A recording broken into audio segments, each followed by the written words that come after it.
My name is Emily, and my husband, Jake, had always been the adventurous one in our relationship. After 5 years of marriage, I loved his spontaneity, but lately, it had felt different. He had become distant, always chasing a new thrill, a new hobby, a new group of friends. I felt like I was becoming a boring footnote in the exciting story of his life. So, when he started texting me on a Friday afternoon, telling me he had a special surprise planned for me that night to spice things up, a part of me was thrilled. "You've been so stressed lately," his texts read. "Tonight is all about us, about adventure. Just come home and trust me." I walked into our apartment that evening to a scene straight out of a romance movie. The lights were dim, candles flickered on every surface, and soft music was playing. Jake greeted me at the door with a deep, passionate kiss and a glass of my favorite wine. For the first time in months, I felt that old spark, that feeling of being the center of his universe. All my worries melted away. "I have one more surprise for you," he whispered in my ear, his voice husky. "In the bedroom, close your eyes." I giggled, my heart fluttering with anticipation. I let him lead me down the hallway, my eyes squeezed shut. I imagined rose petals on the bed, a special gift, 1,000 romantic possibilities. He pushed the bedroom door open, the soft music growing louder. "Okay," he said, his voice thick with excitement. "You can open them." I opened my eyes, and the world stopped. It wasn't rose petals or a gift. Sitting on the edge of our bed, the bed we shared, was a woman, a stranger. She was beautiful, dressed in black lingerie, and she gave me a small, nervous smile. I froze, my mind unable to process the scene. The romantic music, the candles, my smiling husband, and this stranger in our most intimate space. It was a surreal, horrifying tableau. Jake, completely misreading my frozen silence as awe, wrapped his arm around my waist. "Surprise!" he said cheerfully, his voice full of a pride that made my stomach churn. "I thought we could try something new, be a little adventurous, just for tonight." He said it with such ease, as if he had just presented me with a new puppy. He truly believed this was a gift. But as I looked from my husband's beaming face to the nervous stranger on our bed, I knew this wasn't a surprise. It was a violation. The silence in the room was deafening, broken only by the soft, romantic music that now sounded like a funeral dirge.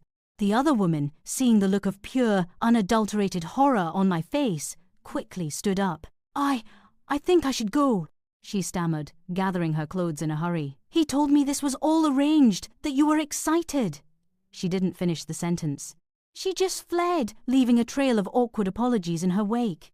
The moment the front door clicked shut, Jake's cheerful expression vanished, replaced by a look of utter confusion and disappointment.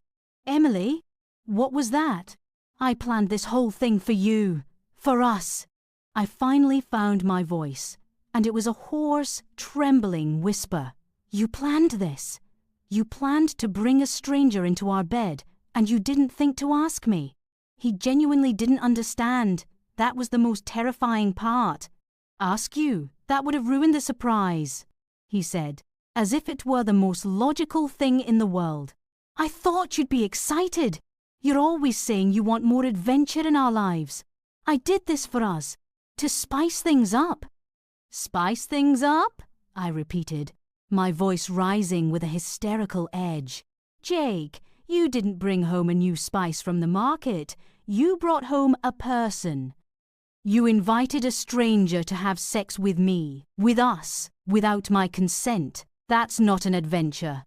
That's a violation." His face hardened. The confusion was replaced by a defensive anger. "Oh, come on, Emily. Don't be so dramatic. It's just sex. I thought we trusted each other enough to be open to new experiences. I'm sorry, okay? I'm sorry you're not as open-minded as I thought you were." And there it was, the gaslighting. It wasn't his fault for violating my trust in the most profound way imaginable. It was my fault for being dramatic and not open-minded. In his mind, my boundaries were a flaw. My feelings were an inconvenience to his fantasy. In that moment, I realized the man I was married to didn't see me as a partner. He saw me as an accessory to his life, a supporting character in his story of adventure. My comfort, my consent, my very identity as his wife, it was all secondary to his desire for a new thrill. The problem wasn't the threesome. The problem was that he believed he had the right to make that decision for me. I didn't scream or cry. A cold, chilling calm washed over me. The love I had for him, which had been fading for months, was instantly extinguished, replaced by a profound and irreversible sense of disgust. I spent that night in the guest room, the door locked. The next morning, Jake tried to apologize, but it was all wrong. He was sorry that the surprise didn't land well. He was sorry that I was upset. He was sorry that his grand romantic gesture had backfired. He was not, however, sorry for what he had actually done. He still didn't understand that the core of his betrayal wasn't the other woman. It was his assumption that my body, our bed, and our marriage were his to play with as he saw fit. I listened to him silently, and when he was done, I said one thing. I want you to pack a bag and leave. He was shocked. What? Emily, don't be like this. We can fix it. It was just a stupid idea. I'll never do it again. No, Jake, I said, my voice steady. It wasn't a stupid idea. It was a very clear one. You showed me exactly who you are and how you see me. You see me as an object, an extension of your own desires. And I will not be that person. Not for you, not for anyone. He couldn't comprehend it. He argued, he pleaded, he even got angry again, accusing me of throwing away our marriage over one mistake. But my resolve was made of steel. He finally left, still convinced I was overreacting and would cool down in a few days. He was wrong. I filed for divorce the next week. Our friends were shocked. They couldn't understand how I could end a marriage over a misguided romantic gesture. But I knew the truth. I hadn't left my husband because he wanted a threesome. I had left him because he believed he had the right to surprise me with one.